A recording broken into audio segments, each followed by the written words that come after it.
16 channels, 15 languages, 26 states, 1200 plus reporters, 67 plus crore viewers. India's largest news network. नमस्कार, दिन भर की बड़ी खबरों में आपका स्वागत है। मैं हूं आराधना और आज इस बुलेटिन में बात होगी भारत जोड़ो न्याय यात्रा की, नीतीश पर पड़ते इस्तीफे के दबाव की, बात करेंगे झारखंड में बीजेपी के फेल हुए प्लान की, ऑपरेशन लोटस पर आपके बड़े खुलासे की, जानेंगे मराठा आरक्षण पर महाराष्ट्र सरकार में कैसे पड़ गई फूट, और बुलेटिन के आखिर में बात महंगाई की। इसके अलावा और भी कई बड़ी खबरों से आपको करवाएंगे रूबरू, लेकिन तमाम बड़ी खबरों से पहले एक नजर सुर्खियों पर। बिहार कांग्रेस को ऑपरेशन लोटस का डर, 18 विधायकों को चार्टर्ड प्लेन से हैदराबाद भेजा, 12 फरवरी को फ्लोर टेस्ट में होंगे शामिल। हेमंत सोरेन की गिरफ्तारी पर कपिल सिब्बल ने उठाए सवाल, बोले ईडी बताए क्या है आधार, सोरेन की गिरफ्तारी को बताया बीजेपी की साजिश। पब्लिक प्रॉपर्टी के नुकसान पर लॉ पैनल का सुझाव, जब तक नुकसान की वसूली ना हो तब तक अशांति फैलाने वालों को नहीं दी जाए जमानत। रोमांचक स्थिति में पहुंचा विशाखापट्टनम टेस्ट के तीसरे दिन 255 पर आउट हुई भारत की दूसरी पारी। दिन का खेल समाप्त होने के समय इंग्लैंड ने 1 विकेट पर बनाए 67 रन, जीत के लिए अभी भी 332 रनों की जरूरत। ये तो थी सुर्खियां, अब बात आज की सबसे बड़ी खबर की। भारत जोड़ो न्याय यात्रा झारखंड में है और राहुल गांधी के आगे बीजेपी के सभी प्लान फेल होते दिखाई दे रहे हैं। तो राहुल गांधी बीजेपी पर करारे हमले कर रहे हैं। आज उन्होंने आदिवासियों से लेकर मीडिया क्लब तक की बात की, तो क्या कहा राहुल ने, देखिए ये रिपोर्ट। कांग्रेस पार्टी की भारत जोड़ो न्याय यात्रा जारी है। इस समय यात्रा झारखंड से होकर गुजर रही है।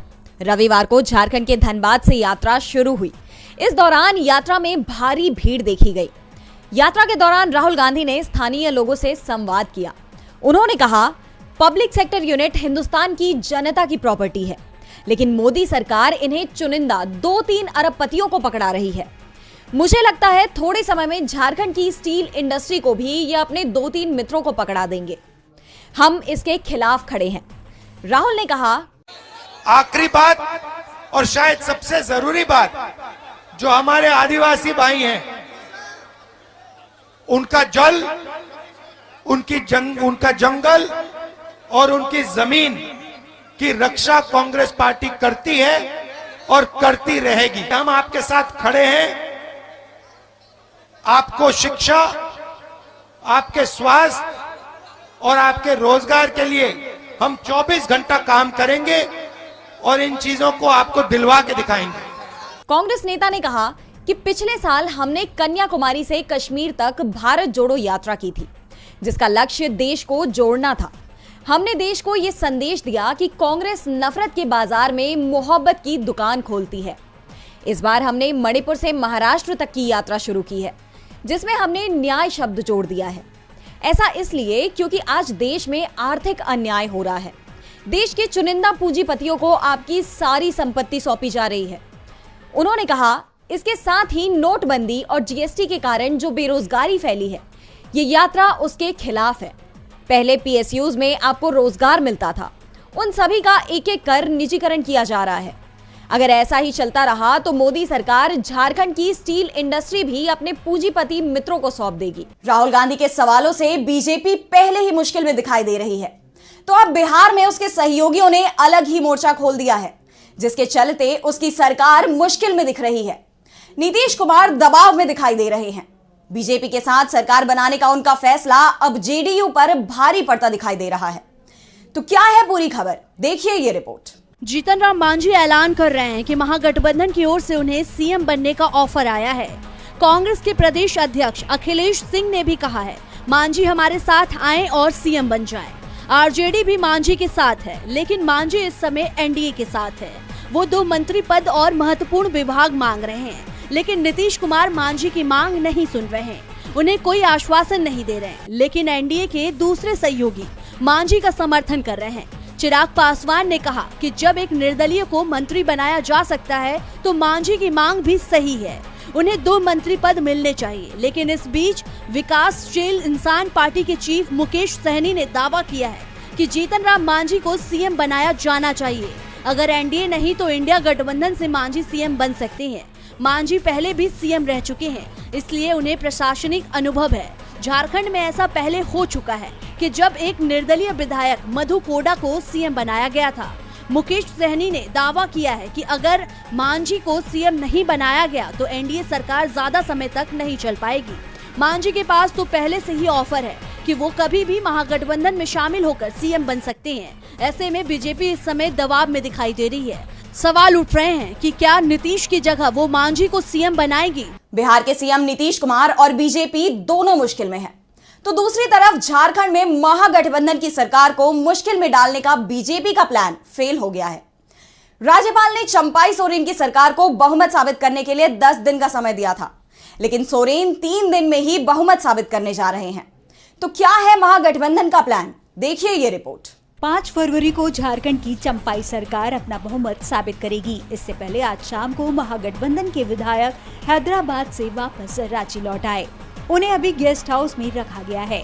फ्लोर टेस्ट को लेकर झारखंड मुक्ति मोर्चा के महासचिव सुप्रीमो भट्टाचार्य ने कहा कि महागठबंधन की तरफ से राज्यपाल को 43 विधायकों के समर्थन का पत्र सौंपा गया था, जबकि हमारे पास 47 विधायकों का समर्थन है, जिसे विधानसभा में साबित कर दिया जाएगा। इसके बाद 7 फरवरी को मंत्रिमंडल विस्तार किया जाएगा। बता दें कि 2 फरवरी को चंपाई सोरेन ने झारखंड के 12वें मुख्यमंत्री के तौर पर शपथ ली थी। उन्हें बहुमत सिद्ध करने के लिए राज्यपाल सीपी राधाकृष्णन ने 10 दिनों का समय दिया था, लेकिन चंपाई सोरेन ने 5 फरवरी को ही विधानसभा सत्र बुला लिया। सरकार को बहुमत साबित करने का पूरा भरोसा था, इसलिए ज्यादा समय नहीं लगाया और विधानसभा का सत्र बुला लिया गया।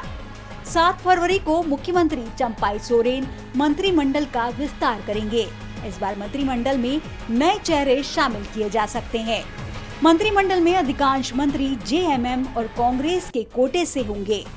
कांग्रेस से दीपिका पांडे सिंह का नाम मंत्री बनने वालों की सूची में शामिल बताया जा रहा है। इनके अलावा बसंत सोरेन और सीता सोरेन भी मंत्री बनाए जा सकते हैं।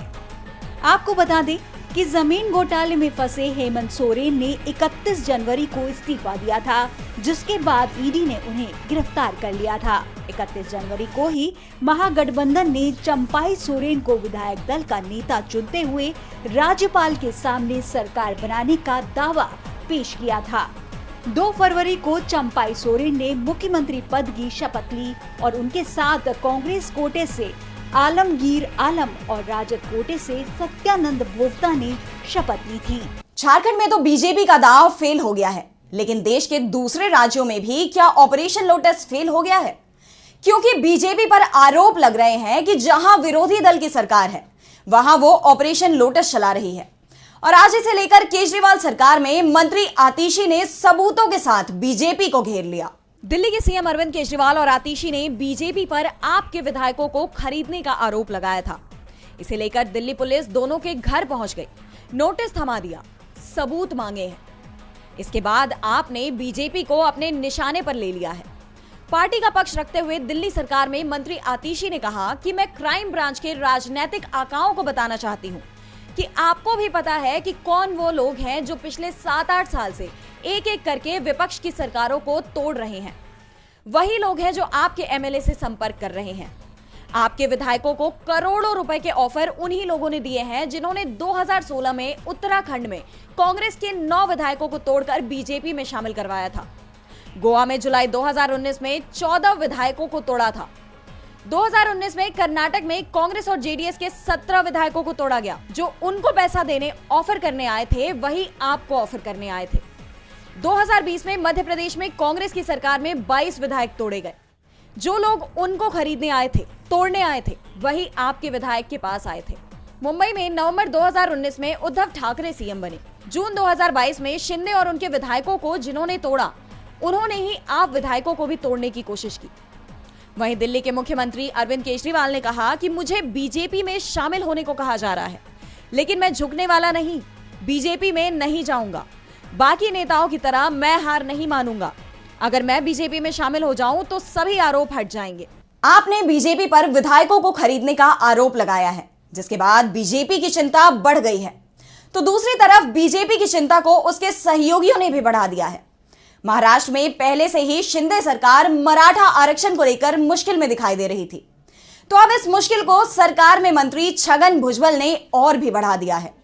तो कैसे मुश्किल में आई शिंदे सरकार, देखिए ये रिपोर्ट। महाराष्ट्र सरकार में मंत्री और एनसीपी अजित पवार गुट के नेता छगन भुजबल ने शिंदे सरकार के मराठा आरक्षण के फैसले पर सवाल उठाए हैं। उन्होंने अहमदनगर में एक रैली में कहा, मराठा आरक्षण के मुद्दे पर मैंने 16 नवंबर 2023 को मंत्रिमंडल से इस्तीफा दे दिया था। वजह ये थी कि सरकार ने ओबीसी कोटे में मराठाओं को पिछले दरवाजे से एंट्री दी थी। भुजबल ने यह भी कहा कि मैं इस्तीफे को लेकर 2 महीने से चुप रहा क्योंकि सीएम एकनाथ शिंदे और डिप्टी सीएम ने इस बारे में बोलने से मना किया था। मैं मराठा आरक्षण का विरोधी नहीं हूं, लेकिन राज्य में जो ओबीसी कोटा है उसे मराठा के साथ शेयर करने के खिलाफ हूं।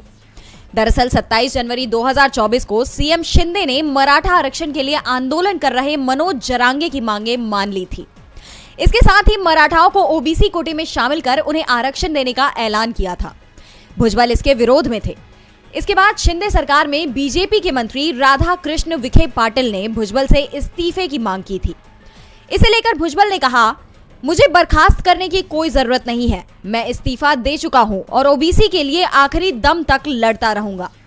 राज्य में ओबीसी की जनसंख्या 54% से 60% है, फिर भी विधायकों और सांसदों को मराठा वोट खोने का डर लग रहा है। शिंदे सरकार के मराठा आरक्षण की मांग को मानने के बाद छगन भुजबल ने 29 जनवरी को कहा था, ओबीसी समाज से मुंह का निवाला खींचने की कोशिश की जा रही है।